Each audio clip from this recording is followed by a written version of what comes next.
Okay, तो अब हम लोगों का जो है ये नया टॉपिक आ गया जो है uniform circular motion.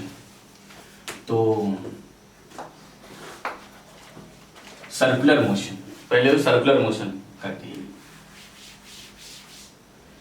New topic is circular motion. Circular motion, तो सर्कुलर मोशन में बेसिकली हम लोग जो है दो बातों की स्टडी करते हैं। एक होता है यूनिफॉर्म सर्कुलर मोशन और एक होता है नॉन यूनिफॉर्म सर्कुलर मोशन। तो अब यूनिफॉर्म सर्कुलर मोशन, पहले सर्कुलर मोशन क्या है? When any object moves on a circular track, such type of motion are called circular motion. जैसे कि हम लोग जो है सुबह सुबह जो है मॉर्निंग वॉक कोई एक ग्राउंड में सर्कुलर जो है ऐसा सर्कुलर ग्राउंड में सर्कुलर पाथ पे रन कर दी, ये सर्कुलर मोशन हो गया।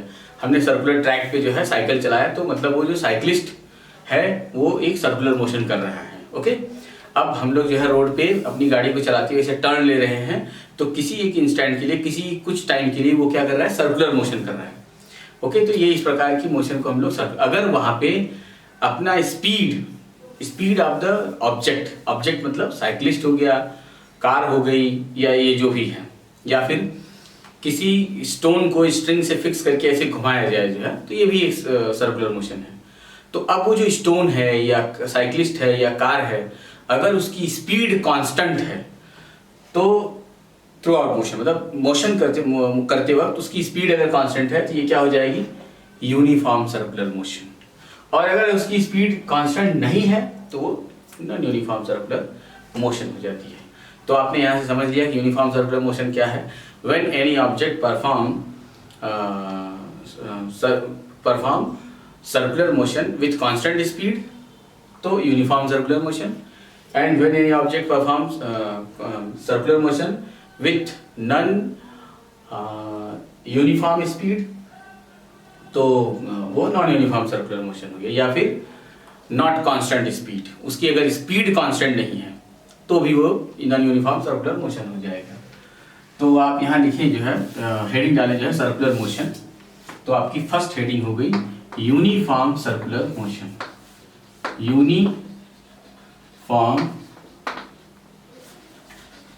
Circular motion. वैसे ये क्लास 9 से आपका स्टार्ट रहता है, थोड़ी बहुत आपको हिंट होगी पहले से।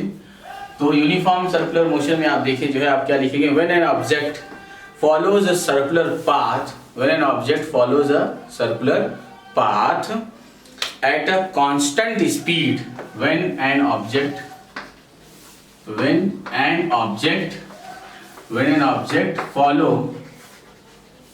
follows a circular path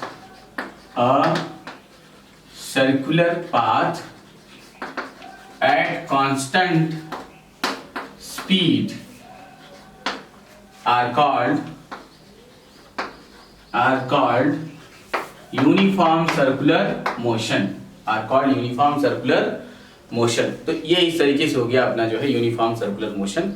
अब आपको ऐसा एग्जांपल के तौर पे ये दिखा दिया जाए कि ये एक ऑब्जेक्ट है, ये एक्स एक्सिस और ये वाई एक्सिस, ये वाई एक्सिस, यहाँ पर कोई एक ऑब्जेक्ट ऐसा सर्कुलर मोशन कर रहा है। ओके, तो ये हो गया जो है, और ये इसकी क्या हो गई? पोजीशन वेक्टर हो गई आर। ओके, ये या तो फिर आप उसकी जो है रेडियस वेक्टर कहें या पोजीशन वेक्टर, उस इंस्टेंट पे ओरिजिन से जहां पे आपने ओरिजिन कंसीडर किया है। तो वैसे आप देखें तो किसी इंस्टेंट पर अगर वो मान लीजिए यहाँ से स्टार्ट करता है और यहाँ पहुंचा है किसी टाइम t = t पर, तो आप कहेंगे कि वो अपने इनिशियल पोजीशन से कुछ तो भी एंगल थीटा बना रहा है। ओके, हाँ बिल्कुल थीटा बना रहा है। तो यहाँ से हम लोग जो है पढ़ते हैं ना जो है एंगुलर डिस्प्लेसमेंट, तो angle swap by the object from its origin से अपने उस पार्टिकल से ओरिजिन, और यहाँ से जो वो एंगल स्वैप करता है फॉर अ टाइम इंटरवल, किसी टाइम इंटरवल में जो एंगल स्वैप करता है that's called angular displacement. Angle swap bye the particle in a given time is called angular displacement.